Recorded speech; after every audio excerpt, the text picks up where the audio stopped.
When my entitled daughter-in-law saw me at my granddaughter's wedding, she screamed, "This old shrew wasn't on the guest list. You let anyone walk in here? Get the owner now." I stayed silent. The manager turned to me. "Mrs. Anderson, shall I cancel their event at your country club?" Their jaws dropped. "If you're watching this, subscribe and let me know where you're watching from. Let me paint you the picture of how we got to this delicious moment. My name is Margaret Anderson. I'm 68 years old, and I've been dealing with Jennifer's entitled attitude for the past 7 years since she convinced my son Robert to cut me out of their lives. But this particular Saturday in October was different. This was the day she finally went too far. The wedding was at Willowbrook Country Club, the most exclusive venue in our county. Crystal chandeliers, marble floors, and a reputation that took generations to build. My granddaughter Emma had dreamed of having her wedding there since she was 12. When she got engaged 6 months ago, she'd secretly called me, tears in her voice, saying she'd never be able to afford her dream venue. What Jennifer didn't know was that Emma and I had been maintaining a close relationship for the past 7 years. What Jennifer also didn't know was that when Emma told me months ago about wanting to get married at Willowbrook someday, I'd quietly started making arrangements to ensure my granddaughter could have her dream venue. When Emma called me last week to invite me to the wedding, I was already prepared to make sure everything would be perfect. I'd arrived fashionably on time, wearing my best navy dress and the pearl earrings Emma had given me for my birthday. Emma looked radiant in her grandmother's restored lace gown, the one I'd worn 35 years ago and had secretly preserved for this day. The ceremony had been beautiful, and now guests were mingling in the grand ballroom, champagne glasses clinking, laughter filling the air. That's when Jennifer spotted me. She'd been holding court near the head table, regaling some poor souls with stories about how she'd personally convinced the club management to accommodate their special requests. Her voice carried that particular tone she used when she wanted everyone to know how important she was. Then her eyes landed on me, and her expression changed completely. The practiced smile vanished, replaced by something cold and calculating. She excused herself from her audience and marched across the room with the determination of a woman on a mission. "Margaret," she said, her voice dripping with false sweetness, "I wasn't expecting to see you here." I took a sip of my champagne, savoring both the excellent vintage and the moment. "Hello, Jennifer. Beautiful wedding, isn't it?" Her smile tightened.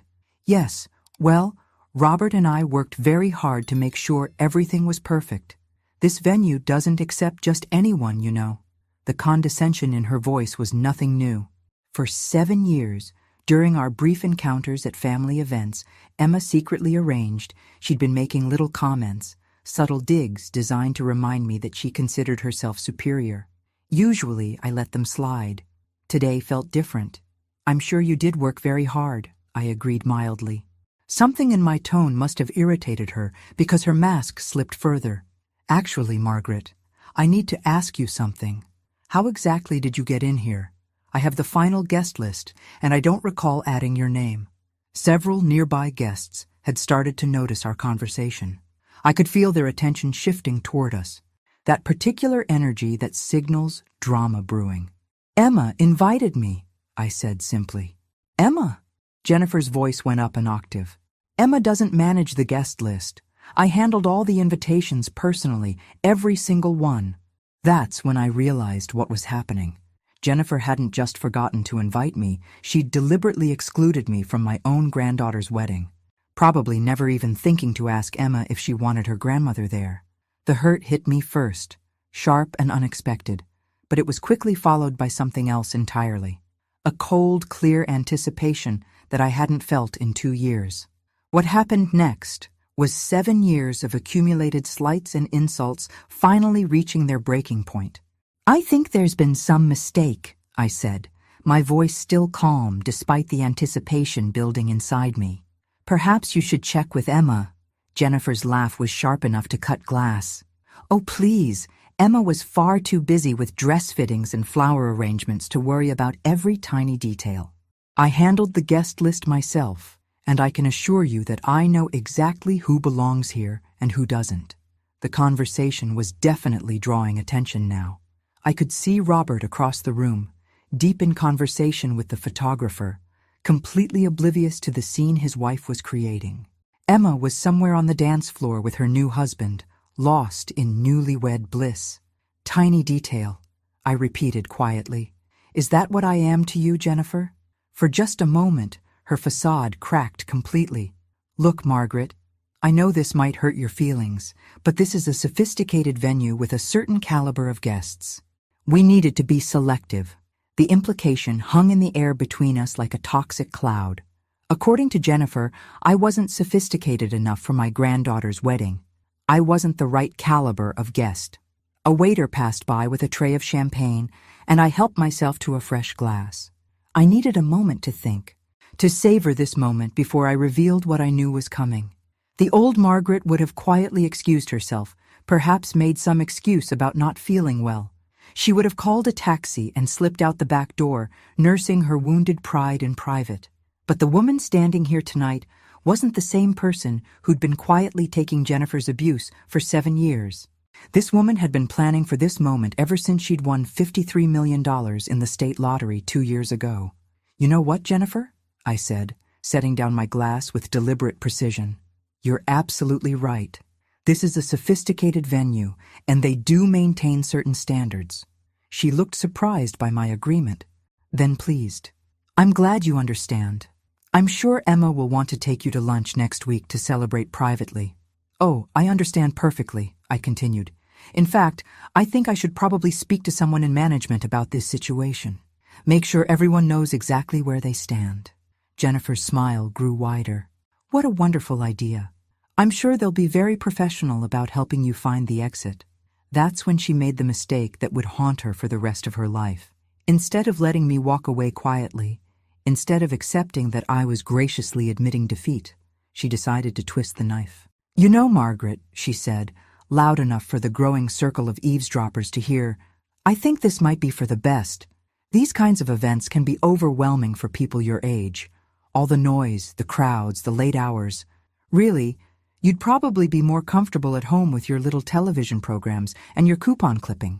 The condescension in her voice was breathtaking. She wasn't just dismissing me. She was painting me as a doddering old woman who couldn't handle adult social situations and lived on Social Security.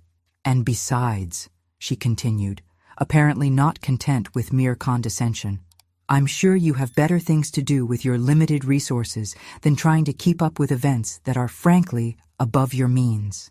That last comment revealed something crucial.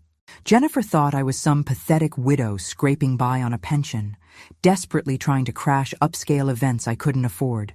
She had no idea what my actual financial situation was because she'd never bothered to ask. She'd never bothered to learn anything real about me at all. You're absolutely right, I said, my voice growing stronger. I should definitely speak to management. In fact, I think I'll ask for the owner personally. Jennifer's eyes lit up with malicious glee. Perfect. I'm sure they'll sort this out quickly. I'll even help you find them. She turned to wave over one of the formally dressed staff members, a young man who was clearly trying to pretend he hadn't been listening to our entire conversation. Excuse me, Jennifer called imperiously. We need to speak to whoever's in charge here. There's been a gate-crashing situation that needs immediate attention. The staff member whose name tag read Marcus approached reluctantly, his professional smile not quite hiding his discomfort with the situation.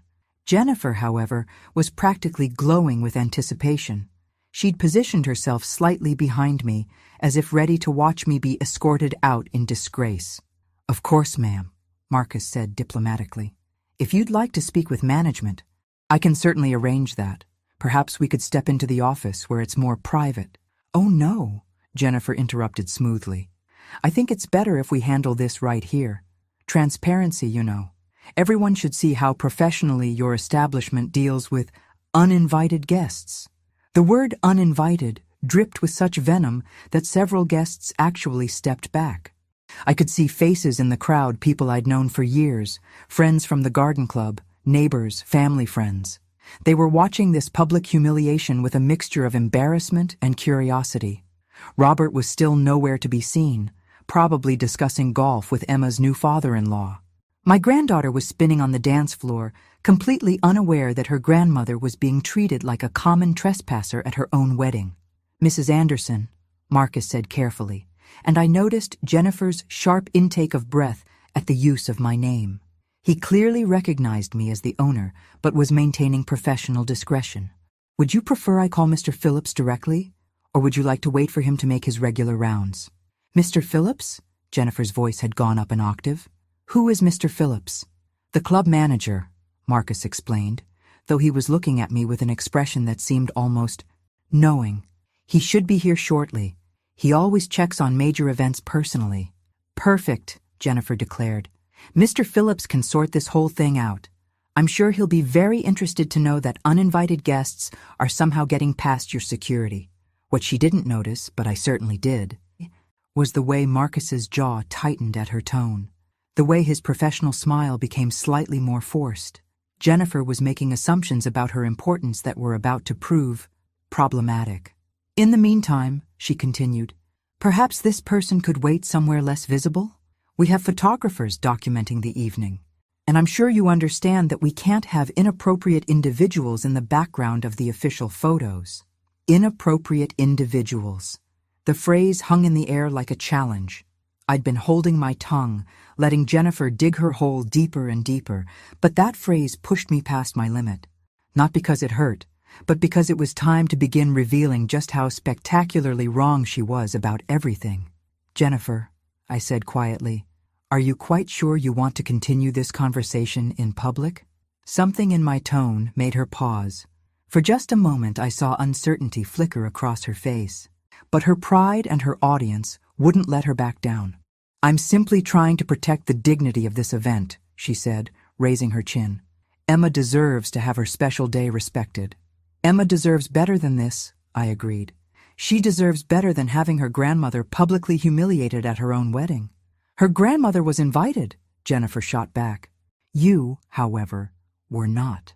That's when I saw him.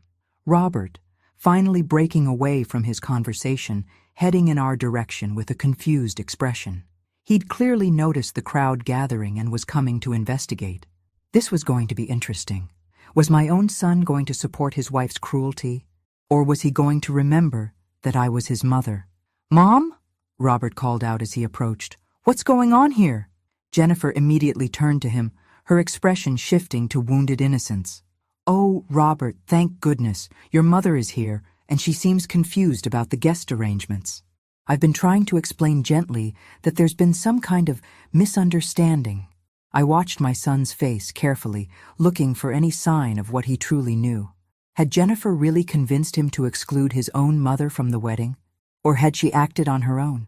"Mom," Robert said slowly, we haven't really talked in 7 years.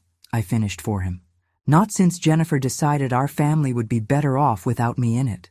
Robert's face went through several expressions in rapid succession: confusion, guilt, and then something that looked suspiciously like relief mixed with apprehension. "Jennifer," he said carefully, "didn't we discuss inviting Mom?" Jennifer's confidence wavered slightly. We talked about it, but you said yourself that she probably wouldn't want to come, that it might be awkward given our history." "What I said," Robert replied, his voice getting firmer, "was that I hoped she would want to come despite our problems. I never said not to invite her." Before Jennifer could respond, Marcus cleared his throat respectfully. "Excuse me, but Mr. Phillips is here now if you'd still like to speak with him." I turned to see a distinguished man in his 50s approaching our group. He wore the confident bearing of someone accustomed to managing difficult situations and demanding clients. Jennifer straightened immediately, preparing to present her case to the authority figure who would surely vindicate her position. "Mr. Phillips," she said with renewed confidence, "thank you for coming. We have a situation here that requires your immediate attention." This was it. The moment I'd been waiting for since I'd written the check to purchase Willowbrook Country Club 13 months ago. Mr. Phillips approached with the measured pace of a man who dealt with 1,000 similar situations. His silver hair was perfectly styled, his suit impeccably tailored, and his expression professionally neutral. This was clearly someone who knew how to handle difficult guests without breaking a sweat. "Good evening," he said smoothly. "I understand there's some concern about the guest arrangements?" Jennifer stepped forward immediately, assuming the role of wronged party. "Yes, there absolutely is. This woman," she gestured toward me, "claims she has a right to be here, but she's definitely not on our authorized guest list. I personally managed every invitation, and I can guarantee you she wasn't included." Mr. Phillips nodded thoughtfully, then turned his attention to me. "And you are?" "Margaret Anderson," I replied simply. I watched his face carefully as I said my name. What I saw was exactly what I'd expected, a brief tightening around his eyes, followed by something that might have been suppressed amusement. "I see," he said carefully. "And Mrs. Anderson, you believe you should be on the guest list for this event?" "I believe," I said clearly, "that I have every right to be here tonight." Jennifer made an exasperated sound. "Right? What right could she possibly have? This is a private event at an exclusive venue. You can't just walk in because you feel like attending a party." "That's quite true, Mr. Phillips agreed. "Willowbrook does maintain very strict policies about event attendance." Jennifer practically preened at his validation. "Exactly. I'm sure you can see how awkward this is for everyone involved. Perhaps if security could escort her out discreetly?" Robert was looking increasingly uncomfortable, glancing between his wife and his mother with growing distress. "Jennifer, maybe we should discuss this privately before involving security." "There's nothing to discuss," Jennifer snapped. "She doesn't belong here, and I won't have Emma's perfect wedding ruined by some uninvited drama." That's when Mr. Phillips surprised everyone by asking the question I'd been hoping for. "Actually," he said thoughtfully, "before we make any decisions about Mrs. Anderson's status, perhaps I should clarify something. Mrs. Anderson, when you say you have a right to be here, are you referring to a specific invitation? Or something else?" The question was asked with such careful precision that I knew he understood exactly what was happening, but he was giving me the opportunity to reveal the truth on my own terms. "Something else," I confirmed. Jennifer rolled her eyes dramatically. "Oh, please. What could possibly give her more right to be here than the actual paying customers?" The crowd around us had grown larger, and I could see Emma's new husband whispering in her ear, pointing in our direction. My granddaughter's face went from confusion to concern as she realized her grandmother was at the center of some kind of commotion. "Jennifer," I said quietly, "are you absolutely certain you want to continue this line of questioning?" For the first time since this confrontation began, I saw genuine uncertainty flicker across her face, but she was too far in now, too committed to her performance. "I want this sorted out immediately," she declared. "Mr. Phillips, I insist that you remove this person from the premises right now." Mr. Phillips looked around at the growing crowd, then back at Jennifer. "Ma'am, I appreciate your concern for the event's integrity. However, before I take any action, I need to ask you directly, are you the party responsible for this evening's charges?" "Of course I am," Jennifer said proudly. "My husband and I personally guaranteed payment for this entire event. Every detail, every expense, every accommodation." "I see. And you're confident in your authority to determine who may or may not attend?" "Absolutely. This is our event, at our expense, with our guest list." Mr. Phillips nodded slowly, then turned to me with what I was now certain was barely contained amusement. "Mrs. Anderson, would you like to clarify your relationship to this venue?" This was it. The moment I'd been building toward for the past 20 minutes, the moment when Jennifer's arrogance and cruelty would finally catch up with her. "Certainly," I said, my voice carrying clearly across the now silent ballroom. "I own it." The silence that followed was so complete I could hear the jazz quartet still playing softly in the corner, completely oblivious to the drama unfolding 20 feet away. Jennifer's face went through several expressions in rapid succession: confusion, disbelief, and then a growing horror as the implications began to sink in. "You... what?" she whispered. "I own Willowbrook Country Club," I repeated, louder this time. "I bought it last year after I won the lottery." Robert's face had gone completely white. "Mom, what are you talking about?" 2 years ago, I won $53 million in the state lottery. I didn't tell anyone because I wanted to see who would love me for myself, not my money. When the previous owner had a heart attack and needed to sell quickly, I saw an opportunity to make a smart investment. I gestured around the beautiful ballroom with its crystal chandeliers and marble floors. Every detail you've been admiring tonight, Jennifer, I own it. Every sophisticated element you've been bragging about, I paid for it. Jennifer was staring at me as if I'd grown a second head. That's impossible. You live in that little house on Maple Street. You drive a 10-year-old Honda. You shop with coupons. I live modestly because I choose to, I replied calmly. Amazing how differently people treat you when they think you're just a poor widow, isn't it? The transformation on Jennifer's face was extraordinary to watch. The smug confidence melted away like ice cream in August, replaced by a dawning realization of just how catastrophically she'd miscalculated. You're lying, she said weakly. This is some kind of joke. Mr. Phillips pulled out his phone with practiced efficiency. Would you like me to show her the ownership documents, Mrs. Anderson? Or perhaps the account information showing tonight's charges? The account information will be sufficient, I said graciously. He tapped his screen a few times, then held it out toward Jennifer. As you can see, tonight's event is being billed to Anderson Holdings, LLC. Mrs. Anderson's company has been our primary account holder since the acquisition. Jennifer stared at the screen like it was written in hieroglyphics. But Robert arranged everything. The booking, the payments, the menu selections. Actually, Robert said slowly, his voice barely above a whisper, when I called to make the reservation, they told me the event was already pre-approved and they were waiting for the final head count. That's because I authorized it, I explained patiently. When Emma called me crying about her dream wedding, I made sure everything would be perfect for her special day. You authorized it, Jennifer repeated mechanically. I also waived the standard facility fee, upgraded the catering package, and personally selected the vintage champagne you've been enjoying all evening. Each word landed like a physical blow. Jennifer's mouth opened and closed several times, but no sound emerged. Robert looked stricken. Mom, why didn't you tell us? I wanted Emma to believe that her parents had made this magical day happen, I replied. I thought it would mean more to her if she believed you had moved heaven and earth to give her the perfect wedding. The crowd was growing restless, sensing that the climax of this drama was still coming. Emma and her new husband had made their way closer. Emma's face, a mask of growing horror as she began to understand what her mother had done. Grandma? Emma's voice was small and frightened. What's happening? Before I could answer, Jennifer seemed to find her voice again. This is ridiculous.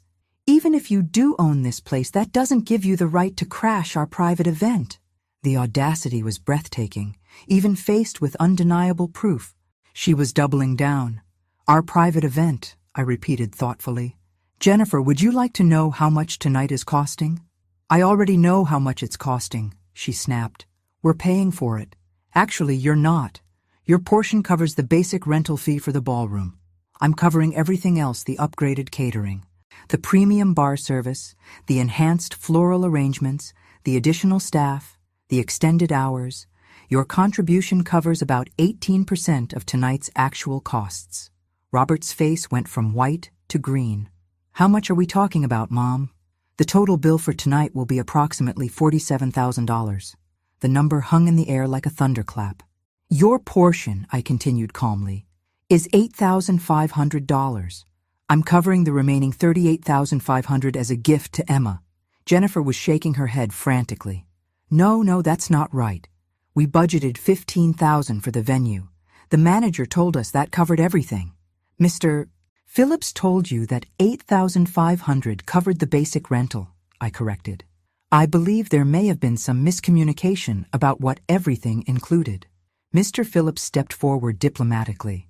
When Mr. Anderson called to book the event, I explained that Mrs. Anderson had already approved enhanced services for her granddaughter's wedding. The pricing he was quoted reflected only the portion not covered by Mrs. Anderson's account. But we thought, Robert started, then stopped, the full picture finally becoming clear. You thought you were the big shots who'd secured the impossible booking through your own influence and wealth, I said gently. And I let you think that, because I wanted Emma to be proud of what her parents had accomplished. Emma was crying now, though whether from embarrassment or gratitude, I couldn't tell. Grandma, I'm so sorry. I had no idea they hadn't invited you properly. You have nothing to apologize for. Sweetheart, this is your special day, and nothing that's happened here changes how beautiful you look or how much we all love you. But Jennifer wasn't finished. Even cornered, even humiliated, she wasn't ready to surrender.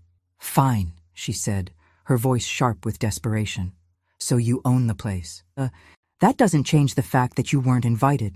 This is still our family event, and we still have the right to decide who attends. The legal implications of what she was suggesting sent a murmur through the crowd. She was essentially arguing that paying for an event at a venue gave her the right to exclude the venue's owner. Mr. Phillips looked positively alarmed. Ma'am, I'm not sure that's exactly how venue rental agreements work. Actually, I said thoughtfully, she raises an interesting point. Jennifer believes that paying for an event gives her absolute authority over the guest list, even if it means excluding family members. I looked around at the crowd, making sure everyone was listening carefully. So let me ask you this, Jennifer. If paying for an event gives someone the right to control the guest list, and I'm paying for 82% of tonight's costs, what exactly do you think that means for your authority? The mathematical reality of the situation hit Jennifer like a freight train. If payment determined authority, then her $8,000 contribution gave her exactly 18% control over tonight's decisions. And 18% wasn't nearly enough to exclude the person covering the other 82%. That's not, you can't, she stammered, finally understanding that she'd been arguing from a position that completely undermined her own authority. Can't what? I asked mildly. Can't attend an event I'm paying for at a venue I own? I'm curious about the logic there. Robert stepped forward, his face flushed with embarrassment. Mom, I think there's been a massive misunderstanding. Jennifer, why don't we— No, Jennifer cut him off, her voice rising to a pitch that was definitely going to be audible on someone's wedding video. I don't care who owns what or who paid for what. She wasn't invited, and that should be the end of it. The irony was becoming almost painful to watch. Jennifer had started this confrontation by publicly humiliating me about not belonging at a sophisticated venue. Now she was essentially arguing that ownership and payment were irrelevant to attendance rights. You know what? I said, pulling out my phone. You've raised such an interesting legal question that I think we should get an expert opinion. I scrolled through my contacts and tapped on a familiar name. Harold? Yes, it's Margaret. I'm sorry to bother you on a Saturday evening, but I have a fascinating contract law question for you. Harold Peterson had been my attorney for 20 years and was probably enjoying a quiet dinner with his wife. But as one of the state's most respected contract lawyers, he'd find this situation academically interesting. I'm at a venue I own for an event I'm 82% funding. I continued loudly enough for everyone to hear. One of the other parties is arguing that their 18% contribution gives them the right to exclude me from attendance. Could you clarify the legal standing of that position? I could hear Harold's laughter through the phone. Margaret, please tell me you're not in the middle of some kind of contract dispute at a social event. Actually, I'm at Emma's wedding, and it's becoming quite educational. Put me on speaker, Harold said immediately. This I have to hear. I obliged, and Harold's voice rang out clearly in the increasingly silent ballroom. Good evening, everyone. I'm Harold Peterson, Mrs. Anderson's legal counsel. Would someone like to explain this situation to me? Jennifer looked like she was about to faint, but her pride wouldn't let her back down. Mr. Peterson, I'm Jennifer Anderson. My husband and I paid for this event, and we have the right to control the guest list. This woman, she gestured at me with visible disdain, was not invited. I see, Harold said thoughtfully. And Mrs. Anderson, what's your position? I own the venue, and I'm covering 82% of the event costs. Jennifer is arguing that her 18% contribution gives her authority to exclude me. The silence that followed was so profound I could hear Harold typing on his keyboard. Mrs. Anderson, he said finally, in my professional opinion, Mrs. Jennifer Anderson's position is not only legally baseless, but potentially actionable. If she attempts to exclude you from an event you're funding at a venue you own, she could potentially be liable for harassment, trespassing on commercial property, and interference with business operations. Jennifer's face had gone from red to white to an alarming shade of green. However, Harold continued, I would recommend resolving this matter diplomatically rather than pursuing legal remedies. Family gatherings rarely benefit from litigation. Thank you, Harold, I said sweetly. That clarifies things beautifully. I ended the call and looked around at the assembled crowd. Emma was still crying, though now she looked more relieved than distressed. Robert appeared to be seriously reconsidering some of his life choices, and Jennifer looked like she was calculating the fastest route to the nearest exit. So, I said conversationally, now that we've established the legal framework, perhaps we can move forward with the evening. But I wasn't quite finished with Jennifer yet. 7 years of being treated like an unwanted burden had built up a substantial debt of justice, and tonight seemed like an excellent time to collect.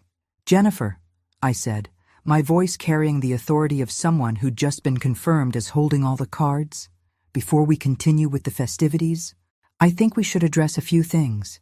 She looked at me with the expression of someone who just realized they were trapped in a room with no exits.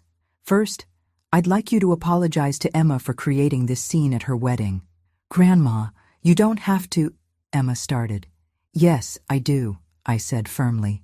Your mother chose to turn your reception into a public spectacle rather than handle a simple misunderstanding with grace. That was selfish and cruel. Jennifer's mouth opened, but no words came out. Second, I continued, you owe every guest here an apology for subjecting them to this embarrassing display instead of simply asking quiet questions about perceived problems. The crowd was watching this unfold with the fascination of people witnessing something they'd never see again.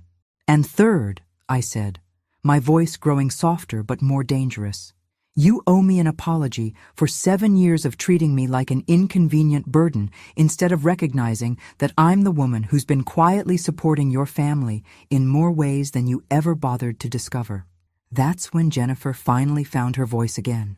And what came out revealed exactly who she really was underneath all the pretense and performance.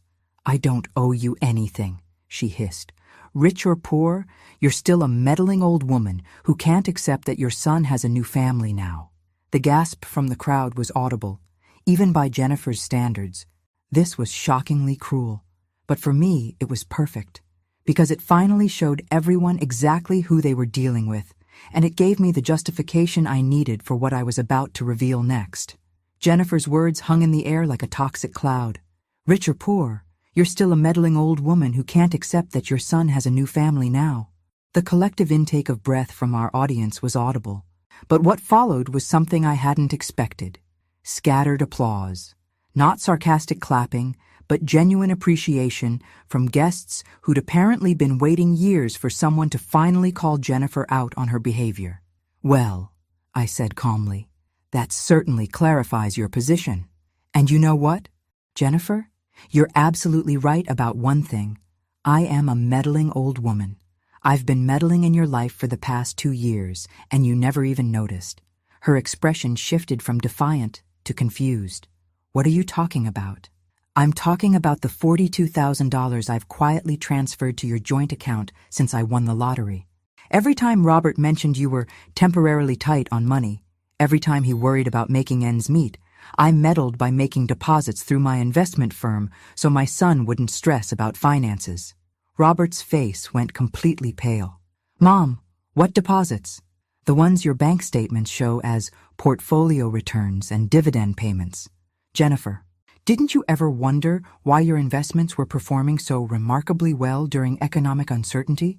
I could practically see the wheels turning in Jennifer's head as she tried to calculate how much of their comfortable lifestyle had been secretly subsidized by the woman she'd just publicly insulted. I also meddled by paying off Emma's student loans when you two were struggling with that house payment. You know, the house that was $30,000 over your budget? The one Jennifer convinced you was an investment in our future? Emma gasped. Grandma, you paid off my loans? Every penny. Sweetheart, after I won the lottery, I set up an anonymous loan forgiveness program that mysteriously selected you. Your parents thought you'd been chosen for some merit-based program. I may have encouraged that misconception." Jennifer was now looking around the crowd with growing panic, finally understanding that this wasn't just about tonight's wedding. This was about 2 years of secrets coming to light in the most public way possible. And I meddled by co-signing Robert's business expansion loan when the bank wanted additional collateral. You know, the expansion that doubled his income and allowed you to quit your job to focus on personal enrichment activities. The personal enrichment comment hit its mark. Jennifer's idea of enrichment involved yoga retreats and wine-tasting courses while Robert worked 60-hour weeks. But my most significant meddling, I continued, savoring every word, was paying for your country club membership when your application was initially declined. If Jennifer's face got any whiter, she was going to need medical attention. "Declined?" Robert whispered. "Oh, yes, the membership committee had some concerns about Jennifer's references. Apparently, several people had shared stories about her behavior at social events, but I wrote a personal recommendation and covered the initiation fees. All because I wanted my son's wife to feel accepted in the community." The crowd was now openly staring at Jennifer, and several club members looked like they were remembering specific incidents that had contributed to those concerns. "You're lying," Jennifer said weakly, but her heart wasn't in it anymore. "Mr. Phillips," I called out, "would you mind confirming when the Anderson family membership fees were last paid?" He consulted his phone again. "The account shows payments through 2026, prepaid by Anderson Holdings, LLC in January. So even your precious country club membership, the one you've been bragging about all evening, was paid for by the meddling old woman you just insulted in front of everyone." That's when Jennifer made her biggest mistake of the evening. Instead of apologizing, instead of recognizing that she was completely outmatched, she decided to go nuclear. "Fine!" she screamed, loud enough to stop the band mid-song. "You want to play games with money? Let's see how you feel when Robert chooses between his manipulative mother and his wife." She grabbed Robert's arm and started pulling him toward the exit. "We're leaving. Right now. And if you ever want to see your grandchildren again, you'll stop this public humiliation immediately." Robert resisted her pull, looking back and forth between his wife and his mother with obvious anguish. "Jennifer, please, let's just calm down and—" "No!" she shrieked. "I'm done being manipulated by this woman. Choose, Robert, right now, your wife and children or her." The ultimatum hung in the air like a loaded gun. Jennifer had just demanded that my son choose between his family and his mother at his daughter's wedding, in front of 100 witnesses. But what she didn't know was that ultimatums only work when you actually hold the power position. The silence in the ballroom was deafening. Even the waitstaff had stopped moving, frozen by the drama unfolding before them. Emma was crying openly now, her perfect wedding day turning into a nightmare of family destruction. Robert stood paralyzed between his wife and his mother, his face a mask of anguish. I almost felt sorry for him. Almost. "Well, Robert?" Jennifer demanded, her voice shrill with hysteria. "Are you going to let your mother continue manipulating our family, or are you going to stand by your wife?" Before Robert could answer, I stepped forward. "Actually, Jennifer, since you're so fond of ultimatums, let me give you one of my own." Her eyes widened, but she was too far gone to back down now. "You have 2 choices," I said, my voice carrying clearly across the silent room. "You can apologize to everyone here for the scene you've created, thank me graciously for supporting your family all these years, and we can finish Emma's wedding like civilized people." I paused, letting the first option sink in. "Or you can continue this tantrum, and I can show everyone exactly what happens when you bite the hand that's been feeding you for 2 years." "What's that supposed to mean?" Jennifer snapped. I pulled out my phone again and opened my banking app. "It means I can cancel every automatic transfer, every account subsidy, and every financial arrangement I've made on your behalf. Tonight, right now, while everyone watches." Robert's face went from pale to gray. "Mom, please." "Oh, I'm not finished," I continued, warming to my theme. I can also call the mortgage company on Monday and explain that the co-signer wants to review the terms of her guarantee. I wonder how they'll feel about your payment history once my backing is removed. Jennifer was shaking now, finally understanding the precarious foundation their entire lifestyle was built on. And then there's the country club membership. I imagine the board would be very interested to learn about tonight's behavior, especially since the membership agreement includes clauses about conduct reflecting on the club's reputation. You wouldn't, Jennifer whispered. Wouldn't I? I asked mildly. You just publicly called me a manipulative old woman and demanded that my son choose between his wife and his mother at my granddaughter's wedding, which I paid for, at a venue I own. The crowd was watching this unfold with the fascination of people witnessing a master class in controlled destruction. But wait, I said, as if I'd just remembered something delightful. There's more. I scrolled through my phone contacts and found another number. Jennifer, you remember Dr. Harrison, don't you? Robert's business partner? Her face went even whiter, if that was possible. Funny story about that partnership. When Robert wanted to expand the practice but couldn't qualify for the business loan, Dr. Harrison wasn't comfortable taking on all the financial risk himself. So I provided the collateral, after my lottery win, of course. I let that sink in for a moment. If I were to call Dr. Harrison right now and explain that I need to reassess my investment in the practice due to family issues, well, partnerships can be so fragile, can't they? Robert looked like he was about to be sick. Mom, you can't be serious. Oh, I'm absolutely serious. Your wife seems to think I'm a powerless old woman she can abuse publicly without consequences. I'm simply clarifying the actual power dynamics in our relationship. Emma suddenly stepped forward, her wedding dress rustling as she moved. Stop. All of you, just stop. Everyone turned to look at her, this beautiful young woman whose special day had been destroyed by adult petty politics. Mom, Emma said, looking directly at Jennifer. Apologize to Grandma, right now. Emma, sweetheart, you don't understand, Jennifer started. I understand perfectly, Emma interrupted, her voice stronger than I'd ever heard it. I understand that Grandma paid for my education, helped with your house, supported Dad's business, and paid for this wedding. I understand that you just publicly humiliated the woman who's been supporting our family for years. And I understand that if you don't apologize right now, you're going to destroy what's left of this family. Jennifer looked around the room desperately, searching for an ally, but finding only faces filled with disapproval and disgust. And if you think, Emma continued, that I'm going to let you use me and my future children as weapons against Grandma, you're insane.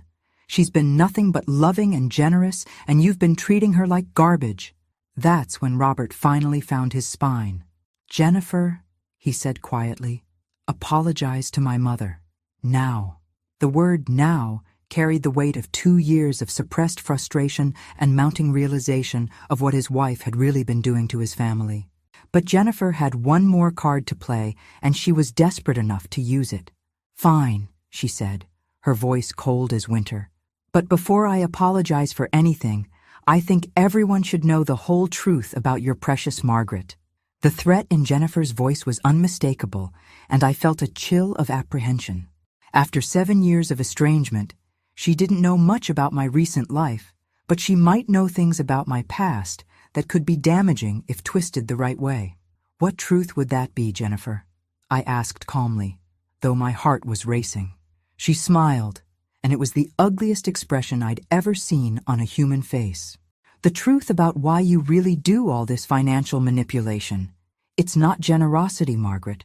It's control. You're a lonely old woman who buys people's affection because you know they don't actually want you around. The words hit like physical blows because they contained just enough truth to sting. I did sometimes wonder if my help was appreciated or simply tolerated. You want to know what Robert really says about you when you're not around? Jennifer continued, emboldened by my silence. He calls you the guilt machine, always showing up with solutions to problems nobody asked you to solve, always making everyone feel obligated to include you in things. Robert's face was frozen in horror. Jennifer, don't... No, I think it's time for some honesty, she pressed on. Tell her, Robert. Tell her about Christmas dinner when you said you wished she'd just let you handle your own problems for once instead of swooping in with her checkbook. Each word was calculated to wound, and I won't lie, they were hitting their marks. But something interesting was happening in the crowd around us. Instead of nodding in agreement, people were looking increasingly disgusted with Jennifer's cruelty. Tell her about how you said her constant financial help makes you feel like a failure as a provider, Jennifer continued relentlessly. Tell her how you said she uses money to make everyone dance to her tune. Robert was shaking his head frantically. Those weren't, you're taking things out of context. Am I? Jennifer laughed bitterly. Or am I finally saying what everyone's been thinking for years? That Margaret Anderson is a lonely old woman who can't stand not being the center of attention?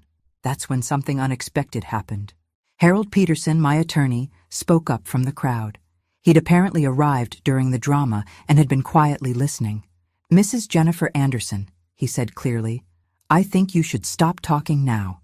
Jennifer whirled around to face him. Excuse me? As Mrs. Anderson's legal counsel, I'm advising you that your current statements could be construed as defamatory, and they're being made in front of numerous witnesses. I'm just telling the truth, Jennifer protested. Actually, Harold continued, you're making claims about Mrs. Anderson's motivations that you have no way of substantiating. More importantly, you're doing so in a manner designed to cause emotional distress and damage her reputation. She's my mother-in-law. I have the right to— You have the right to remain silent, Harold interrupted smoothly, which I would strongly recommend you exercise immediately. But Jennifer was beyond rational thinking now. 7 years of resentment and frustration were pouring out in a toxic flood. You want to know the real truth? She screamed. The truth is that Margaret has been playing puppet master with our lives since the day she won that lottery. Every gift, every payment, every generous gesture comes with strings attached. She's been buying our compliance for years. That's enough. Emma's voice cut through her mother's tirade like a knife. Mom, you need to stop this right now. But Jennifer was in full meltdown mode. No, Emma, you need to hear this. Your grandmother isn't the saint you think she is. She's a controlling, manipulative woman who— Who what? Emma interrupted, her voice dangerously quiet. Who paid for my education so I wouldn't graduate with debt? Who made sure Dad's business succeeded so we'd have financial security? Who's been quietly taking care of our family for years while asking for nothing in return except basic respect? Jennifer's mouth opened and closed like a fish out of water. You know what I think? Emma continued, her voice growing stronger. I think you're angry because Grandma's generosity makes your selfishness look even worse by comparison. I think you've been taking advantage of her kindness for years, and now you're embarrassed that everyone can see it. That's not— Jennifer started. It is exactly that, Robert said quietly, finally speaking up. Emma's right. Mom, I owe you an apology. A huge one. He turned to face me directly. I never said those things Jennifer claimed. At least, not the way she presented them.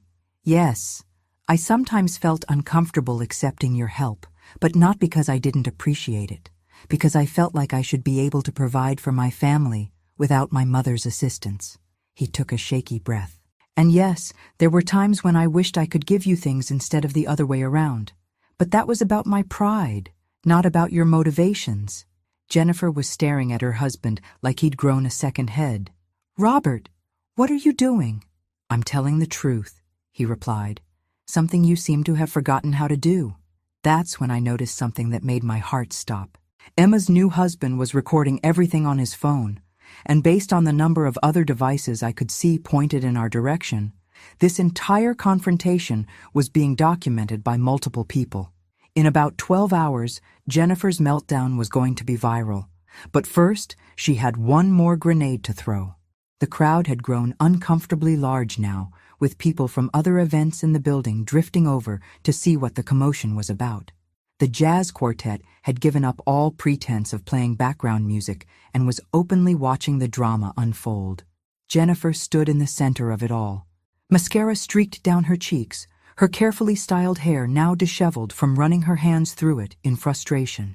She looked like a woman who'd lost everything and was determined to take everyone down with her. "Fine!" she shrieked, her voice cracking with desperation. "You want the truth? The real truth? Margaret, your precious son has been lying to you for months." Emma moved closer to her new husband, who immediately put a protective arm around her. Whatever was coming, they both sensed it was going to be bad. "What are you talking about, Jennifer?" I asked, though I had a sinking feeling I didn't want to know. "I'm talking about the phone calls," she said, her eyes wild with malicious glee. "The secret meetings. The lies about where he's been spending his evenings." Robert's face went completely white. "Jennifer, what are you doing?" "I'm telling your mother that her precious son has been having an affair," she screamed, loud enough to be heard in the parking lot. The gasp from the crowd was audible. Emma made a sound like she'd been punched in the stomach, and her new husband looked like he was ready to physically remove Jennifer from the premises. "That's not true," Robert said, but his voice lacked conviction. "Isn't it?" Jennifer spun to face him, tears streaming down her face. "Then explain the late nights at the office with Sarah. Explain the phone calls you take in the garage. Explain the receipts I found for dinners at restaurants we've never been to together." The accusations hung in the air like poisonous smoke. I could see guests pulling out their phones, probably texting friends about the scandal they were witnessing. "Jennifer," Robert said quietly, "you don't know what you're talking about." "Don't I?" She laughed, but there was no humor in it. "I've been living with this for months, Robert, pretending I didn't notice. Pretending I didn't care. But I'm done pretending." That's when Dr. Harrison stepped forward from the crowd. I hadn't noticed him arrive, but he'd apparently been watching this disaster unfold from the sidelines. "Actually, Robert," he said clearly, "I think I can clarify this situation." All eyes turned to him, and I could see Jennifer's triumphant expression begin to waver.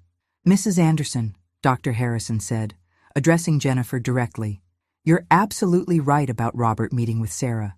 They have been having secret conversations and making plans behind your back." Jennifer's face lit up with vindication, but Dr. Harrison wasn't finished. "However, those meetings weren't about an affair. They were about planning a surprise party for your 10th wedding anniversary next month.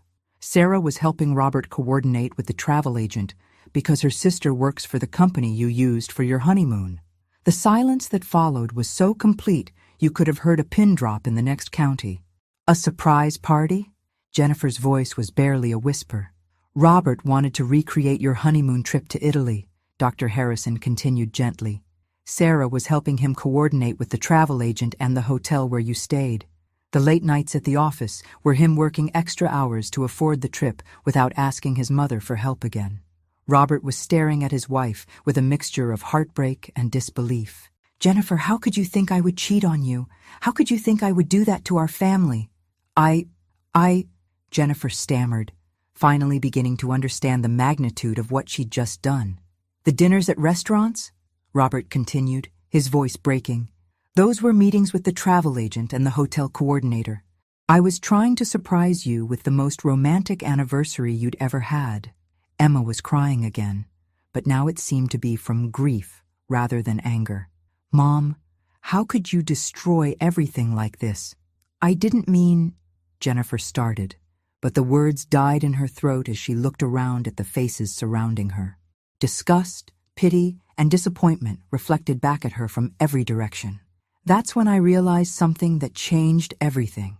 Jennifer wasn't evil. She was deeply, profoundly broken.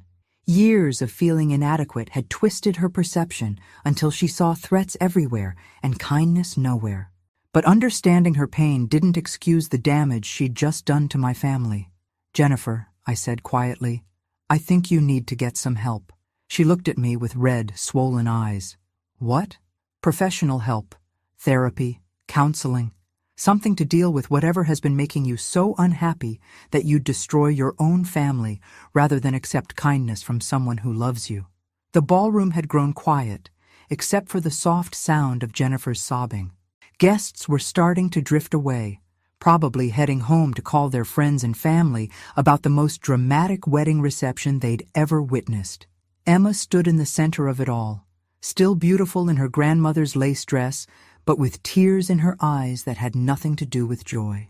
Her wedding day had been ruined by her mother's paranoia and cruelty, and everyone knew it. "I'm sorry," Jennifer whispered, finally looking at me directly. "I'm sorry for tonight. I'm sorry for the past 7 years, and I'm sorry for being too proud and insecure to see what you were trying to do for our family." "I accept your apology," I replied. "But Jennifer, sorry isn't enough. You need to do the work to figure out why you've been so unhappy and why you chose to take it out on people who care about you." She nodded, tears starting again. "I will. I promise I will." Robert approached his wife carefully, like someone approaching a wounded animal. "Jennifer, we need to talk, seriously, about everything. About us, about our marriage, about getting help." "I know," she said quietly. "I know I messed up. I know I've been difficult. I just felt like everyone was moving on without me, like I didn't matter to anyone anymore." That's when Emma surprised everyone by walking over and hugging her mother. "Mom," she said softly, "you matter to me. You matter to Dad. You even matter to Grandma, even after everything you've put her through. But you have to stop pushing away everyone who tries to love you." I watched this moment of reconciliation with mixed feelings. Part of me was proud of Emma for showing grace under pressure. Part of me was concerned that Jennifer would interpret forgiveness as permission to continue her behavior. But then Emma turned to address the remaining guests. "Ladies and gentlemen," she said, her voice carrying clearly across the ballroom, "I want to thank you all for being here tonight to celebrate my marriage to David. This evening hasn't gone exactly as planned, but it's taught me something important about family." She looked at me with such love and gratitude that my heart swelled. Family isn't about who pays for what or who owes whom. It's about who shows up for each other, especially when things get difficult. And my grandmother has been showing up for our family for years, even when we didn't deserve it. The remaining guests began to applaud, and I felt tears prick my eyes. "So while tonight has been educational," Emma continued with a slight smile, "I want everyone to know that I couldn't be happier to be married to David, and I couldn't be more grateful to have a grandmother who taught me what real love looks like." As the evening wound down and guests began to leave, Jennifer approached me one more time. "Margaret," she said softly, "I don't expect forgiveness. I don't even know if I deserve it, but I want you to know that I'm going to get help. Real help, and I'm going to do whatever it takes to make things right with this family." "That's a start," I replied. "But Jennifer, actions matter more than words. Show us. Don't tell us." She nodded and walked away to find Robert, who was standing by the windows looking out at the garden. Emma and David came over to say goodbye, and Emma hugged me tightly. "Thank you, Grandma," she whispered, "for everything, for the wedding, for college, for never giving up on our family even when we gave up on you." "Thank you for being brave enough to invite me," I replied, "and for standing up for what's right, even when it was hard." As I drove home that night, I reflected on what had happened. 7 years of family dysfunction had exploded in the most public way possible, but maybe that's what was needed. Maybe some wounds have to be opened before they can properly heal. My phone buzzed with a text from Emma. "Thank you for making my wedding unforgettable. Not for the drama, but for showing me what it looks like when someone stands up for themselves with grace and strength. I love you, Grandma." I smiled as I pulled into my driveway. The little house on Maple Street had never looked more welcoming. Tomorrow, I'd call Harold about setting up a college scholarship fund in Emma's name. Next week, I'd look into family therapy resources for Robert and Jennifer. But tonight, I was going to sit on my porch with a cup of tea and enjoy the quiet satisfaction of knowing that sometimes the best revenge is simply refusing to be treated poorly. After all, at 68 years old, I'd finally learned that respect isn't something you can buy with kindness or money. It's something you have to demand for yourself, and demand it I had. The lottery had given me financial freedom, but tonight had given me something even more valuable, the knowledge that I didn't have to accept mistreatment from anyone, family included. Some might call what happened tonight dramatic or over the top. I prefer to think of it as educational. Jennifer learned that actions have consequences. Robert learned that enabling bad behavior helps no one. And Emma learned that standing up for what's right is always worth doing, even when it's difficult. As for me, I learned that sometimes the most generous thing you can do for someone is refuse to enable their worst impulses. Love doesn't mean accepting abuse. Love means caring enough to demand better. And that, I thought as I sipped my tea under the stars, was a lesson worth $53 million. Thanks for listening. Don't forget to subscribe and feel free to share your story in the comments. Your voice matters.